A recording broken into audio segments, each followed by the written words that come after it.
Hi guys, இன்னைக்கு நம்ம பார்க்க போகிறது விஜய் பங்கேற்று ஒரு போராட்டத்தை இன்னைக்கு நடத்தி முடிச்சிருக்காங்க. ஸோ அதில் என்னெல்லாம் நடந்துச்சு அதை பற்றி தான் இந்த வீடியோவில் வந்து பார்க்க போகிறோம். ஸோ விஜய் என்னெல்லாம் பேசினாங்க அப்படிங்கிறதையும் பார்க்கலாம்.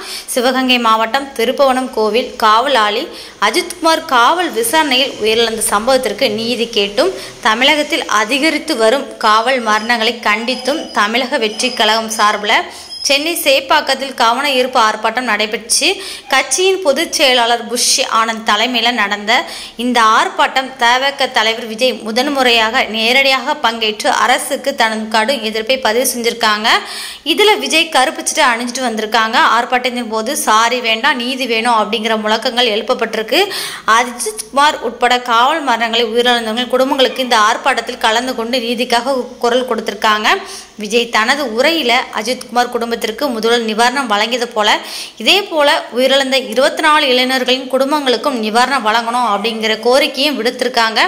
சாத்தான்குளம் வழக்கை சிபிஐக்கு மாற்றிய போது அதை அவமானம் என்று கூறிய முதலமைச்சர் ஸ்டாலின் தற்போது அஜித்குமார் வழக்கையும் சிபிஐக்கு மாற்றியதை குற்றம் சாட்டியிருக்காங்க. சிபிஐ பாஜகவின் கைப்பாவை என விமர்சித்த விஜய் பயத்தில் மத்திய ஆட்சிக்கு பின்னால் ஒளிந்து கொண்டாங்க அப்படின்ட்டு குற்றம் சாட்டியிருக்காங்க. விஜய் நீதிமன்றத்தின் நேரடி கண்காணிப்பில் சிறப்பு புலனாய்வு குழு அமைக்கப்பட வேண்டும் என்று தவகவின் கோரிக்கை வலியுறுத்திய விஜய் அண்ணா பல்கலைக்கழக விவகாரம் முதல் அஜித் கொலை வரை அனைத்து வழக்குகளிலும் நீதிமன்றம் தலையிட்டு அரசு கேள்வி கேட்பதை சுட்டிக்காட்டி நீதிமன்றம் தான் தலையிட்டு தான் கேள்வி கேட்க வேண்டும் என்றால் பிறகு நீங்கள் எதற்கு முதலமைச்சர் உங்கள் ஆட்சி எதற்கு சார் என்று காட்டமாக கேள்வி எழுப்பியிருக்காங்க.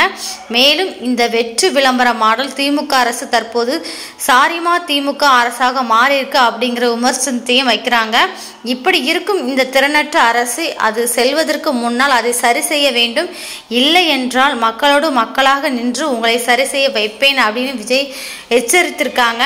இந்த ஆர்ப்பாட்டத்தில் போலீஸார் 20 நிபந்தனைகளை விதிச்சிருக்காங்க. போக்குவரத்திற்கும் பொதுமக்களுக்கும் இடையூறு ஏற்படுத்தக்கூடாது, ஊர்வலகமாக செல்லக்கூடாது, பட்டாசு வெடிக்கக்கூடாது, அனுமதிக்கப்பட்ட நேரத்தில் ஆர்ப்பாட்டத்தை நடத்தி முடிக்கணும், நிறைய நிபந்தனைகள் வந்து போட்டிருக்காங்க.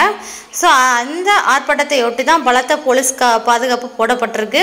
ஸோ இதை பற்றிய உங்களுடைய கருத்து என்ன அப்படிங்கிறத கிழக்காம தப்புக்கும் பரிகாரமா சட்டம் ஒழுங்க சரி செஞ்சே ஆகணும். இல்லனா மக்களோட மக்களா ஒன்னா நின்று உங்களை சரி செய்ய வைப்போம். டிவிகே சார்பா அதுக்கு உண்டான அத்தனை போராட்டங்களும் எடுத்து நடத்தப்படும். தேங்க்யூ.